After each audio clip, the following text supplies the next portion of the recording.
Shanghai plant was targeted for production of about 100,000 sedans and 200,000 vans per year, a $2 billion capital investment. Ford had been talking with the Shanghai folks in secret for some time, but events in Washington, D.C. put the negotiations on the front pages in both countries. On February 6, 1995, the Clinton administration announced the imposition of trade sanctions on China for its continuous violations of intellectual property agreements, slapping 100% tariffs on $1.08 billion in cellular phones, sporting goods, and plastic articles coming from the Middle Kingdom. The Beijing response was twofold. First, retaliatory tariffs were placed on CDs, video games, films, cigarettes, and alcoholic beverages coming from the United States to China. Second, the threat was made that all talks with American automakers about joint ventures would be suspended. Both Washington and Beijing put a February 26 deadline on discussions, after which sanctions would go into effect. On February 14th, Lu Jian, president of Shanghai Auto, announced that both Ford and GM had been instructed to submit their final bids by the end of the month. Previous to the 14th, the identity of the Chinese company negotiating with Ford had been confidential. Moreover, Shanghai Auto had been talking with Japanese firms as well. In an interview with the Wall Street Journal, Mr. Lu stated, "Toyota was just tooting its horn because of the threat of a trade war with the United States. I told them frankly that, while we hope at some point to have cooperation with them, we will continue now to negotiate with the Americans. Toyota is at the back of the line." It really didn't matter whether it was Toyota's demonstrated reluctance to share technology with the Chinese, or the latter's obvious need to bolster the credibility of their counter-threats regarding the auto talks with the Americans. In fact, both circumstances probably worked together to push Ford and GM to the front of the line.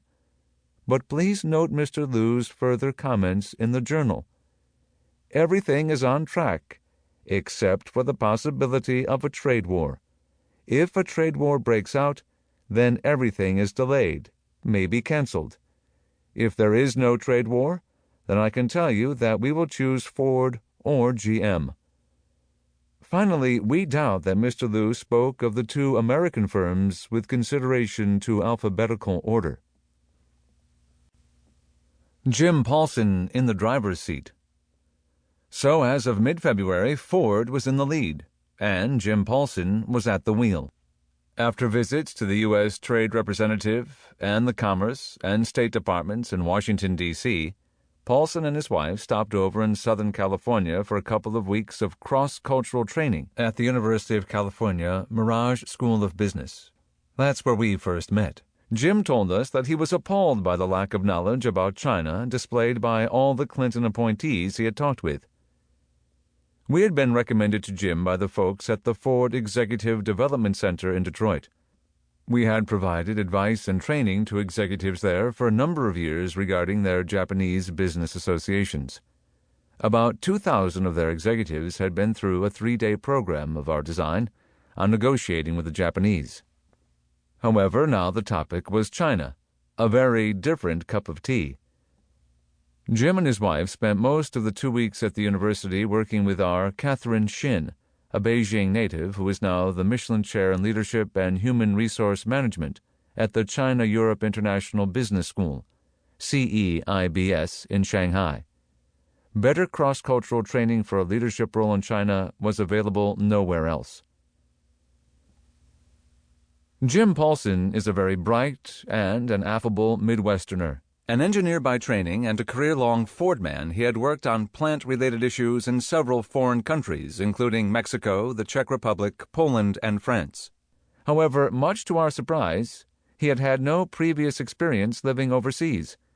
Jim had spent the previous 18 months traveling back and forth to China, working on the Shanghai Auto deal and others. Ford put the pedal to the metal with the announcement by CEO Alex Trotman that the company was sponsoring a research program for developing environmentally friendly auto engines with the Chinese Academy of Science. On February 16th, he handed Songjian